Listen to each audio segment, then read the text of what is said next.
हम सभी को पराजित, दोषी, निराश और दुखी महसूस करने के क्षण आते ही रहते हैं। उसके बाद क्या होता है? क्या हम खुशी खुशी वापस खड़े हो जाते हैं? चलिए आज यही जानते हैं हम अपने आज के इस वीडियो में। मैं कौन हूँ? हमारा एक अवचेतन पक्ष है। अवचेतन मन एक बहुत ही शक्तिशाली उपकरण है जो हमारे आसपास और हमारे साथ होने वाली हर चीज को अवशोषित कर लेता है। हम वही बन जाते हैं जो हम सोचते हैं। जब हमारे विचार नकारात्मक हो जाते हैं तब हमारा संपूर्ण जीवन भी नकारात्मक सा हो जाता है। हम जैसा सोचते हैं वैसा ही हमारे माइंड के थ्रू होता है। ध्यान से सुनिएगा कि जब हम गुस्से के बारे में सोचते हैं तो हमारे चारों तरफ गुस्से वाली गतिविधियां होने लगती हैं, और जब हम असफलताओं के बारे में सोचते हैं तो वह भी हमें अनायास ही मिलने लगती है। चलिए अब आगे बढ़ते हैं और जानते हैं कि अपने अवचेतन मन सबकॉन्शियस माइंड का उपयोग कैसे करें। तो उस नकारात्मक विचार को जो कि हमारे सबकॉन्शियस माइंड में आते हैं उन्हें पूरा करने की जहमत ना उठाएं, बस इसे वहीं रोक दें। हाँ, मैं जानती हूँ कि ये बहुत टिपिकल है, लेकिन अभ्यास और धैर्य के साथ इस पर काबू पाया जा सकता है।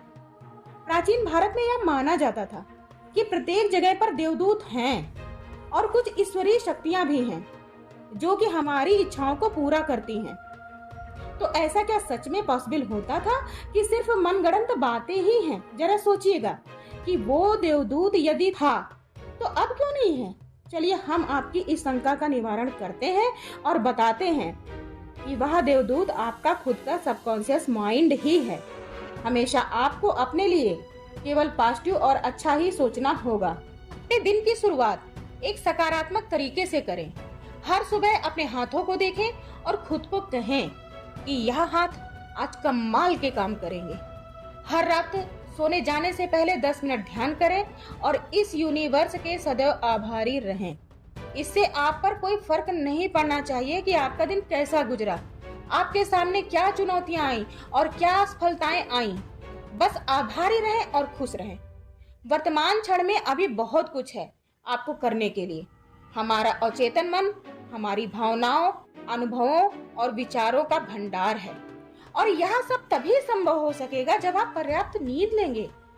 नींद की कमी आपके शरीर और दिमाग पर दुष्प्रभाव डालती है। आपने यह कई बार महसूस किया होगा कि नींद भरपूर न होने पर मन खुद को बहुत ही थका हुआ महसूस करता है। हमारे मन में चिड़चिड़ापन, क्रोध और निगेटिविटी क्रिएट होने लगती है। एक थका हुआ शरीर अपने माइंड और शरीर की पावर को खत्म कर देता है। इसलिए 6 से 8 घंटे की नींद बेहद ही जरूरी होती है। हमेशा बड़े सपने देखें और यह स्पष्ट रूप से जान लें कि अच्छे इरादों पर ही अपना पूरा फोकस करें। चुनौतियों से खुद को उबारने के लिए अपनी पूरी क्षमता लगाते रहें। खुद पर विश्वास जरूर रखें। आप ब्रह्मांड से बिना किसी संकोच के जो आप चाहते हैं वो मांगें, लेकिन कठिन परिश्रम जरूर करते रहें। खुद को पग पग पर मोटिवेट करते रहें। हमेशा खुश रहें और विश्वास के साथ अपना सफर तय करते रहें। आप जैसे भी हैं खुद में परिपूर्ण हैं। कड़ी मेहनत और आत्मविश्वास करने के बाद आप अपने आप को ब्रह्मांड के सामने समर्पित कर दें। खुश रहें और विश्वास रखें कि जो भी होगा अच्छा ही होगा। बस अब विश्राम करें, अभ्यास करते रहें, क्योंकि यही आपको परिपूर्ण भी करता है। पेशेंस रखें। खुद पर सख्त होने की जरूरत नहीं है। आपके अवचेतन मन की पावर आपके हाथों में ही है। हमेशा यही सोचते रहें कि कहानी मेरे जीवन की बस अब शुरू ही हुई है। दिमाग शरीर का वह हिस्सा है जो लगभग सभी क्रियाओं को नियंत्रित करता है। यह स्मृति रखने, कार्य करने, अनुभव करने, कुछ भी सोचने और निर्णय लेने का कार्य करता है। इसकी शक्तियों के कारण ही मानव सभ्यता आज इतनी उन्नति कर सकी है। इस दुनिया को समझने और जीवन को अधिक सहज बनाने के तरीकों की खोज संभव हुई है। मस्तिष्क को पूर्णतः समझना मानव के लिए अभी भी एक रहस्य है, और इसमें पाए जाने वाले विकारों को पूरी तरह से समझ पाना शायद ही कभी संभव हो सके। हमारे माइंड का शेप बहुत ही छोटा होता है, पर यह अंतरिक्ष की तरह ही रहस्यमय है और समुद्र की तरह खतरनाक भी है। हर व्यक्ति के मस्तिष्क की क्षमता अलग अलग होती है, इसी कारण हर व्यक्ति अलग अलग सोचता है। सबकॉन्शियस माइंड के द्वारा आप वह सब कुछ पा सकते हैं जिसको आप पाना चाहते हैं, पर ना जाने क्यों आप पा ही नहीं पाते हैं।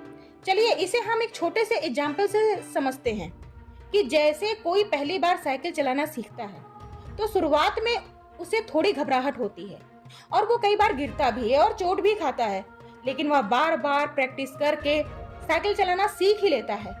लेकिन अगर शुरुआत में गिरकर चोट खाकर वह साइकिल चलाना ना सीखे तो क्या वो कभी साइकिल चलाना सीख पाएगा? यही कारण से सबकॉन्शियस माइंड आपके डर को ताड़ जाता है, तो वह आपको रोकता है, डराता है। और यदि आप सबकॉन्शियस माइंड के पैटर्न को बदलने में कामयाब हो जाते हैं तो आपको सफल होने से कोई नहीं रोक सकता है।